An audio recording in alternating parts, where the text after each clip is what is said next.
Richard Chase was born on May 23, 1950, in California. His childhood was marked by his parents' troubled marriage, which eventually led to their divorce and possible abuse. He was known to have displayed some odd behaviors during his childhood, such as torturing and killing animals and bedwetting. Chase's childhood behavior was indicative of his future violent tendencies. He displayed a fascination with blood and death from an early age, and would often engage in animal cruelty. He would spend time capturing and killing animals such as birds, dogs, and cats, and often ate them raw or would even blend them up and mix it with Coca-Cola. Stupid bird! In 1976, Chase was involuntarily committed to a mental institution from the hospital after injecting rabbit's blood into his veins. He was given the nickname Dracula due to his fixation of blood. Many patients and nurses were frightened by him.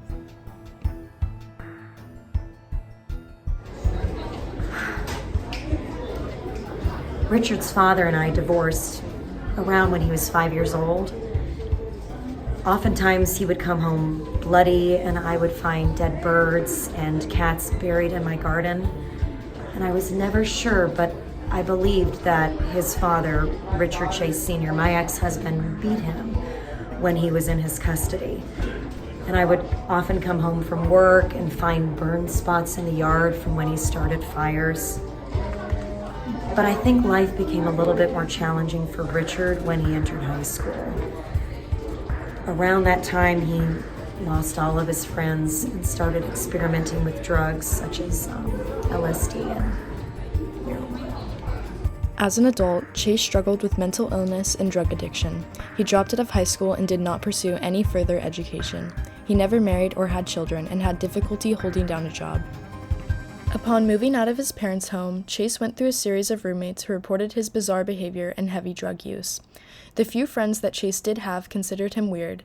He once nailed his bedroom closet door shut because people were, quote, invading his space. I'm done.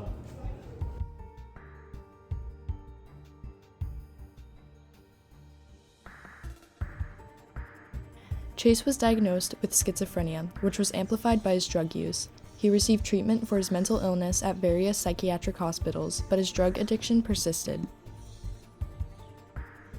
Yeah, man, so my parents' divorce has just been awful. It's just really been breaking down on me. It's rough out here. It is difficult. Like, they're moving out. I'm pretty sure it hit me. It's bad. So, I don't know what to do, man. It is crazy out here.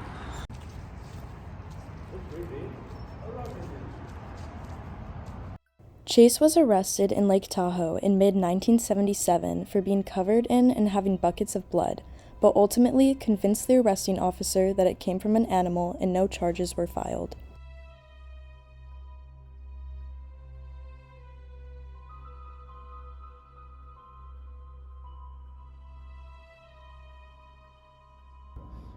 So I was Richard Chase's psychiatrist while he was here at the psych ward. He was one of my more interesting cases. He was admitted here for injecting rabbit's blood into his own veins, and as he was diagnosed for schizophrenia. While he was here, he was nicknamed the Dracula because he kept grabbing birds from the window and covering himself in the blood from his room. He once shaved his head so that he could try to see how the Nazis rearranged his skull. And he was also convinced that his pulmonary arteries were stolen from the Nazis and that his blood was just going to turn into powder. Richard believed his brain would receive nutrients from an orange peel against his forehead. I need the nutrients! Chase's crimes involved killing 6 people over a span of a month in 1977. He chose his victims at random and committed acts of cannibalism and necrophilia. He disposed of his victims' bodies by leaving them in various locations and sometimes mutilating them. On December 29th of 1977, 51-year-old Ambrose Griffin, an engineer and father of 2, was the victim of a drive-by shooting by Chase. However, he was not identified as the shooter until later.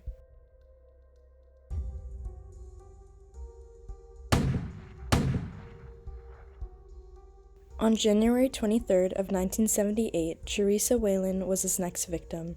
She was 22 years old and 3 months pregnant. Chase broke in and shot her multiple times and had sexual intercourse with her body as he stabbed her. He then removed her organs and mutilated her body. He collected her blood in yogurt cups to drink.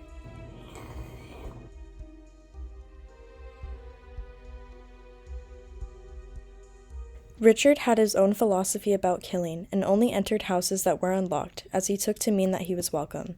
On January 27th of 1978, Evelyn Miroth, her 6-year-old son Jason, her 22-month-old nephew David Ferreira, and her friend Danny Meredith were victims of a mass murder. Chase broke into the house and shot everyone with a handgun.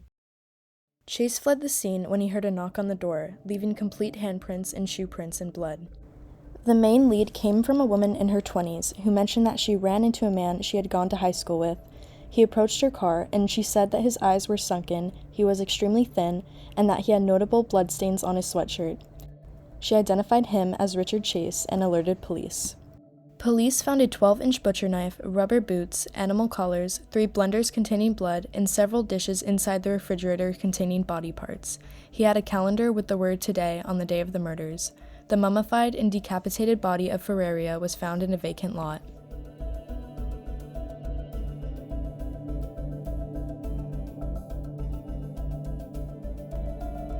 Chase stood on trial for 6 counts of murder. He tried to argue for a plea of insanity, but it was rejected by the court, and he was deemed legally sane at the time of the murders. On May 8, 1979, Chase was found guilty on all counts of murder. He was sentenced to death by gas chamber.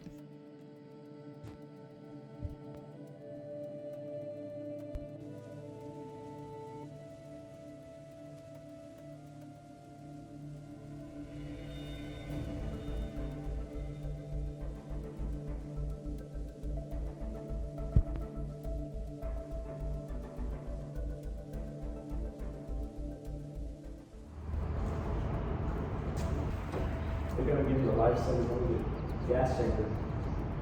Okay. Chase was held in San Quentin State Prison. The prisoners were scared of him and told him to kill himself. On December 28, 1980, Chase killed himself in prison with pills before he could be legally executed. Today, Richard Chase is known as the Vampire of Sacramento and has been given the nickname Dracula.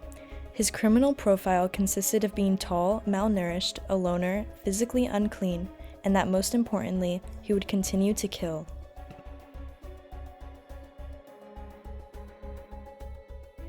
In 1987, the film Rampage was made based on Chase's crimes. What happened? A serial killer stalks an innocent town. A horrifying thriller based on true events. In 2009, the band Church of Misery created the song Blood-Sucking Freak, which is about Richard Chase.